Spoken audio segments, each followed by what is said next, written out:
কথা বলে না, লজ্জা পায়। হাবভাব খুবই সন্দেহজনক।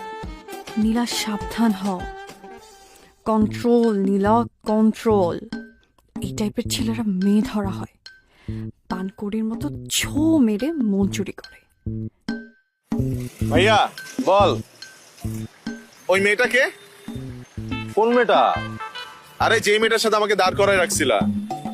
ও তো হইলো, আচ্ছা দাঁড়া দাঁড়া, তুই তোর ভাবির খোঁজ নিচ্ছিস না, তুই মেয়েটার কথা জিজ্ঞেস করতেছিস, কাহিনী কি?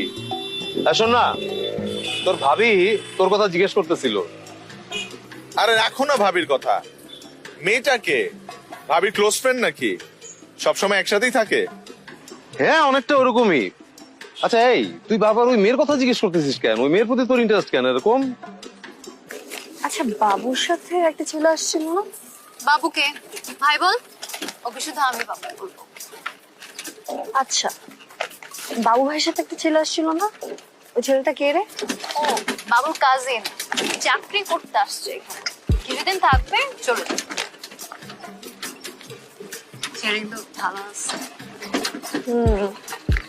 বেশ ভালোই মনে হলো, কিন্তু ছেলেটার মধ্যে কেমন একটা টাকার টাকার ব্যাপার আছে। দেখলি না কেমন চাদর পরে আছে, সন্ত্রাসী সন্ত্রাসী ভাব। আরে ধুর, সারা রাত জার্নি করে আসছে, ডায়েট ছিল না, তারপরে বাবু ওগুলোকে ধরে এখানে নিয়ে এসছে। তো এমন তো হবে। কি পছন্দ হয়েছে? পাগল তুই। হ্যাঁ, বাবুকে বলবো নেক্সট টাইম আসার সময় ওকে আনতে। আচ্ছা, বাবা আবার লজ্জাও পায়। হ্যাঁ, ভালোই হবে আমরা দুজন একসাথে ডেট করব। না,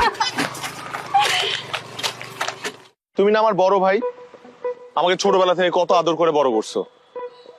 সাইকেল চালানোটা তুমি শিখাইছো, কান্ধে করে ঘুরাইছো। আর আজকে সামান্য একটা আবদার করতেছি, সেটা তুমি রাখতে চাচ্ছ না। ওই মেয়েটার সাথে আর একটা বার দেখা করা দিলে কি হয়?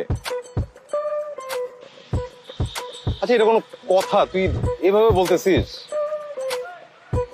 আচ্ছা দেখ রায়ান, আমি পারি মেয়েটার সাথে তোর